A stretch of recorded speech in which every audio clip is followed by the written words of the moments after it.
ஒரு பெண் வந்து வயதாக தாய்மை அடைஞ்சு ஒரு டெலிவரி பண்ணுறாங்க வச்சுக்கோங்க.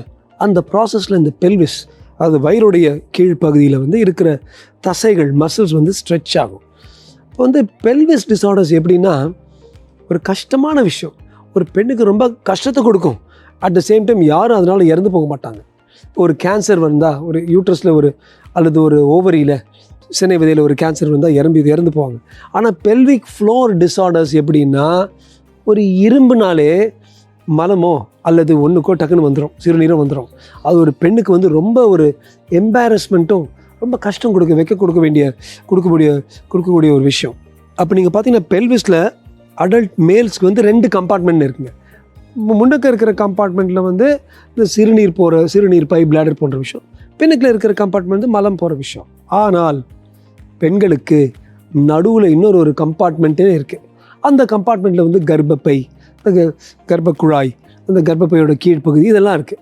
3 கம்பார்ட்மெண்ட்ஸ் இருக்கிறதுனாலவும் 3 கம்பார்ட்மெண்ட்ஸில் இருக்கிற உறுப்புகள் ஒன்றுக்கு ஒன்று கனெக்ஷன் இருக்கிறதுனாலவும் இது எல்லாத்துக்கும் கீழே இருக்கிற ஒரு தரை தான் அந்த பெல்விக்குடைய தரை, பெல்விக் ஃப்ளோர்.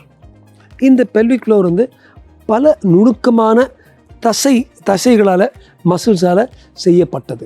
எக்காரணம் கொண்டோ அதில் வீக்னஸ் வந்துருச்சுன்னா, ஃப்ரண்ட்டில் வீக்னஸ் வந்துச்சுன்னா ஆன்டீரியர் வீக்னஸ் போகும்.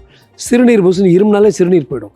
அண்ட் இந்த காலத்தில் வந்து பெண்களுக்கு ஒரு பிரச்சனை இருந்துச்சுன்னா அதை தீர்க்க முடியும்னு முன் வரக்கூடிய சில மருத்துவர்கள் இருக்கும். அதோட மோசம் என்னென்னா, ஒரு சிலருக்கு இந்த நேச்சுரல் டெலிவரி அப்போ அங்கே இருக்கிற தசைகள் மசில்ஸை கொஞ்சம் வெட்டுவாங்க. அது பேர் எபிசியாட்டமி. அப்போ குழந்தையோட தலை வந்து சுரமாக வெளியில் வரும். அது கொஞ்சம் அதை எக்ஸ்டெண்ட் பண்ணிட்டோம்னா ரெக்டம், அது மலக்குடலில் சுற்றி இருக்கிற மசிலில் பட்டுடுச்சுன்னா பல பெண்கள், நான் வந்து அறுவை சிகிச்சை செஞ்ச பெண்கள் ஒரு சோஃபாலேருந்து எழுந்திருக்கிறதே ரொம்ப யோசித்து அங்கே இருக்கிற மசில் எல்லாம் சேர்த்து வச்சு கையெல்லாம் வச்சு அப்புறம் தான் எழுந்திருப்பாங்க. நான் ஒரு பெண்ணுக்கு ஒரு அறுவை சிகிச்சை பண்ணேன். ரியல் லைஃப் அழுன்னு அழுதுச்சு ஆப்ரேஷனுக்கு அப்புறம். என்னம்மா நல்லதானமாக இருக்கீங்கன்னா, ஆமாம் 30 வருஷம், என் பையனுக்கு 30 வயசு ஆகுது, 30 வருஷம் ஒரு சோஃபாலேருந்து டக்குன்னு எழுந்துக்கிறதே அவ்வளோ எனக்கு வெக்கமாக இருக்கும்.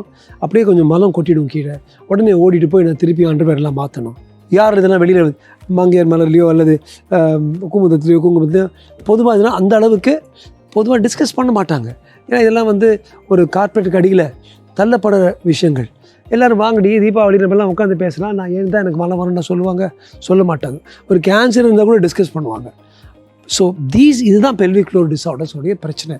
சிறுநீருக்கும் மலத்துக்கும் போதிய அளவுக்கு கண்ட்ரோல் இல்லாதது.